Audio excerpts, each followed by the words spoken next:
حضرت شمس الدین سیالوی رحمۃ اللہ علیہ فرمایا کرتے تھے کہ طالب حق کو چاہیے کہ نماز شام کے بعد مکمل طہارت کے ساتھ قبلہ رخ ہو کر مربع شکل میں بیٹھ کر آنکھیں بند کر کے اور ہاتھوں کو زانوں پر رکھے اور دائیں پاؤں کے انگوٹھے اور انگلی سے بائیں پاؤں کی رگ کی ماس کو مضبوطی سے پکڑے، جس سے حرارت پیدا ہو کر تصیفیہ کا باعث بنے اس دل کی چربی جو خناس کی آرام گاہ ہے پگھل جاتی ہے اور وسوسے کم ہو جاتے ہیں۔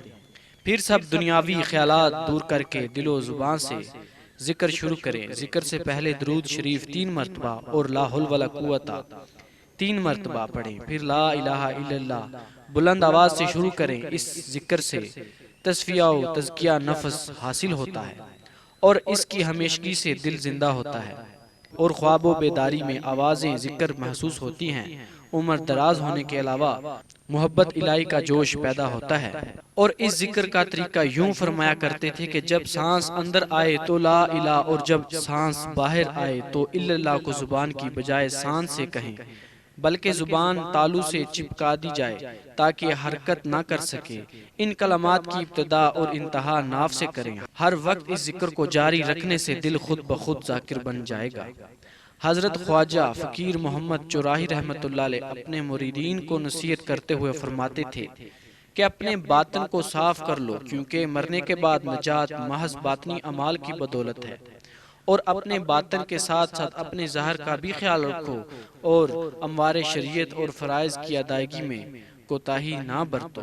حضرت غوث علی شاہ رحمۃ اللہ علیہ بچپن میں اپنے بھائی انوار الحسن رحمۃ اللہ علیہ کے ساتھ گھر کے صحن میں کھیل رہے تھے کہ انہیں اپنے سر کے اوپر آہٹ محسوس ہوئی۔ آپ رحمۃ اللہ علیہ نے آسمان کی جانب نگاہ دوڑائی تو حیران رہ گئے کہ آسمان سے رزق برق کپڑوں میں ملبوس سواروں کا ایک دستہ زمین پر اترا، اور اس نے آپ رحمۃ اللہ علیہ کے بھائی کو مخاطب کرتے ہوئے کہا کہ آؤ۔ پھر دیکھتے ہی دیکھتے آپ رحمۃ اللہ علیہ کے بھائی انوار الحسن رحمۃ اللہ علیہ آپ رحمۃ اللہ علیہ کو تنہا چھوڑ کر ان گھوڑ سوار کے ہمراہ آسمان کی جانب چلے گئے۔ آسمان پر اس وقت بادلوں کے ٹکڑے تیر رہے تھے۔ وہ گھوڑ سوار اور آپ رحمۃ اللہ علیہ کا بھائی انہی بادلوں میں غائب ہو گئے۔ آپ رحمۃ اللہ علیہ نے ماں کو پکارا اور جب والدہ آئیں تو سارا ماجرا ان کے گوش گزار کر دیا۔ آپ رحمۃ اللہ علیہ کی والدہ نے بجائے پریشان ہونے کے مسکراتے ہوئے فرمایا کہ بیٹا وہ سیر کرنے گیا ہے، واپس آ جائے گا، اور وہ اس سے پہلے بھی کئی مرتبہ جا چکا ہے۔ اب وہ بڑا ہو چکا ہے اور شیر خوارگی کے زمانے میں بھی وہ متعدد بار اس طرح غائب ہو چکا ہے اور پھر بخیر و عافیت واپس آ گیا۔ آپ رحمۃ اللہ علیہ کی والدہ کی بات اس مرتبہ غلط ثابت ہوئی اور انوار الحسن رحمۃ اللہ علیہ اس مرتبہ واپس نہ لوٹے۔ آپ رحمۃ اللہ علیہ کے ذہن میں ہر وقت اپنے بھائی کی شبیہہ رہتی۔ ایک روز حضرت غوث علی شاہ رحمۃ اللہ علیہ نے والدہ سے دریافت کیا۔ آپ رحمۃ اللہ علیہ نے تو کہا تھا کہ بھائی اکثر غائب ہو جاتے ہیں اور پھر واپس آ جاتے ہیں، مگر اس مرتبہ وہ واپس نہیں آئے۔ والدہ نے جواب دیا کہ وہ ہر جمعہ کی شب میرے پاس چھپ کر آتا ہے اور مجھ سے مل کر چلا جاتا ہے۔ میں نے اس سے کہا تھا کہ وہ اپنے والد سے بھی مل لیا کرے، وہ اسے دیکھنے کی آرزو رکھتے ہیں۔ اس نے جواب دیا کہ آج میں حاضر ہوں۔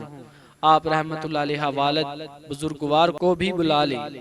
پھر میں نے تمہارے والد کو بلایا تو وہ انوار الحسن رحمۃ اللہ علیہ سے بولے کہ تم نے تو اپنی صورت دکھانا بھی چھوڑ دی۔ تو اس نے کہا کہ والد بزرگوار آپ رحمۃ اللہ علیہ اپنی آنکھیں بند کریں تاکہ میں آپ رحمۃ اللہ علیہ کو اپنا ٹھکانہ دکھا سکوں۔ پھر ہم نے اپنی آنکھیں بند کر لی اور انوار الحسن کے کہنے پر دوبارہ کھولی تو ہمیں ایک خوبصورت باغ نظر آیا جہاں ہر جانب نہریں اور لہلہاتا ہوا سبزہ تھا۔